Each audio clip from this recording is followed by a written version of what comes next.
Assalamualaikum warahmatullahi wabarakatuh. Penanganan COVID di Kabupaten Kutai Kartanegara saat ini memang terus dilakukan. Salah satunya berbagai upaya pemerintah dalam melindungi masyarakatnya secara intens masif selalu dikoordinasikan dengan pihak-pihak terkait penanganan COVID-19 di Kabupaten Kutai Kartanegara, di mana data terakhir yang saat ini adalah gelombang kedua telah menunjukkan bahwa lonjakan COVID-19 begitu luar biasa. Untuk itu dihimbau kepada masyarakat di Kutai Kartanegara agar tetap di rumah, patuhi protokol kesehatan, dan apa yang dianjurkan oleh pemerintah tetap dilaksanakan. Berikut akan saya tampilkan cuplikan pernyataan Bupati Kutai Kartanegara terkait penanganan COVID-19 di Kabupaten Kutai Kartanegara.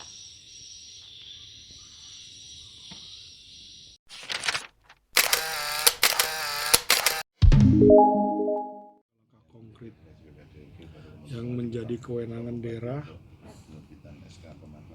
Tadi yang pertama, bagaimana daerah melakukan kebijakan penyediaan anggaran penanganan COVID ini. Tadi juga dipesankan bahwa tetap mengacu beberapa pedoman peraturan perundang-undangan dan edaran-edaran yang disampaikan, baik itu dari KPK, baik itu dari Kementerian Dalam Negeri, Kementerian Keuangan, sehingga tadi juga diarahkan bagaimana penanganan ini bisa dilaksanakan dengan baik, juga pertanggungjawabannya juga dilakukan dengan baik.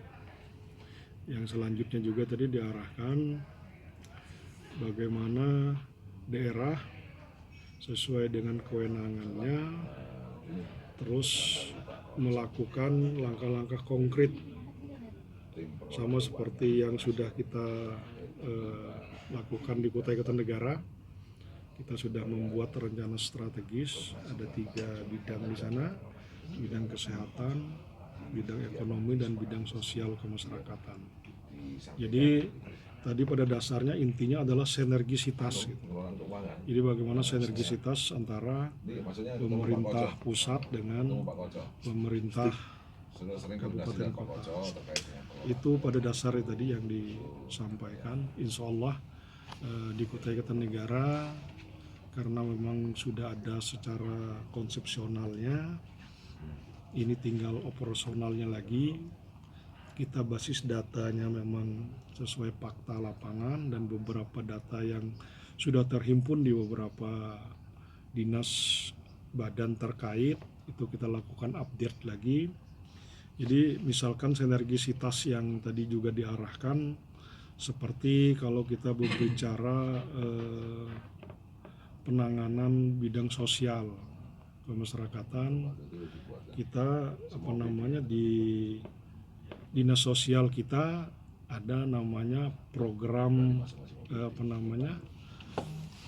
program jaringan pengaman sosial.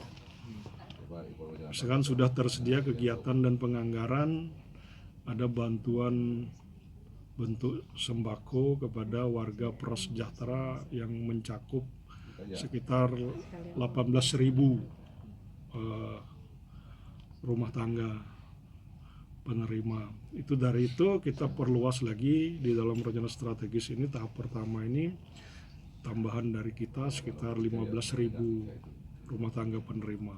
Nah, kalau yang sudah terprogram dalam program kegiatan dinas kesehatan itu memang kepada warga prasejahtera. Nah, tentunya dengan ada kondisi COVID-19 ini nanti akan menambah lagi kondisi yang tadi rentan, itu pasti akan mengalami kondisi situasi yang karena kebijakan COVID, aktivitas dia tidak bisa berjalan. Misalkan yang selalu kita sampaikan yang sudah terdata oleh kita, misalkan seperti industri mikro kecil kita, industri kreatif kita, misalkan KP-KP yang selama ini kan banyak gitu di Tenggarong dan beberapa kecamatan, yang tadinya mereka setiap malam buka. Dengan ada kebijakan COVID ini, orang tidak boleh keluar dengan secara bebas, itu juga terganggu. Ini kita data misalkan yang pedagang bakso keliling itu,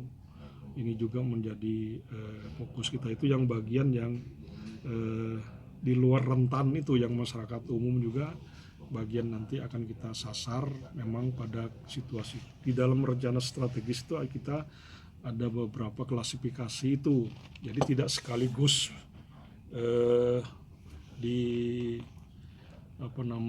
dibagikan. Itu ada nanti pada saat situasi kondisinya itu yang kita lakukan klasternya seperti itu. Jadi jangan ada persepsi bahwa rencana strategis ini hanya untuk Kecamatan Tenggarong, bukan. Ini datanya terhimpun di 18 kecamatan di Kutai Kartanegara. Jadi itu saya kira gambaran dari PIKON yang dilaksanakan oleh Kementerian Dalam Negeri. Jadi pada dasarnya bagaimana penekanan koordinasi kepala daerah dengan para stakeholder, bagaimana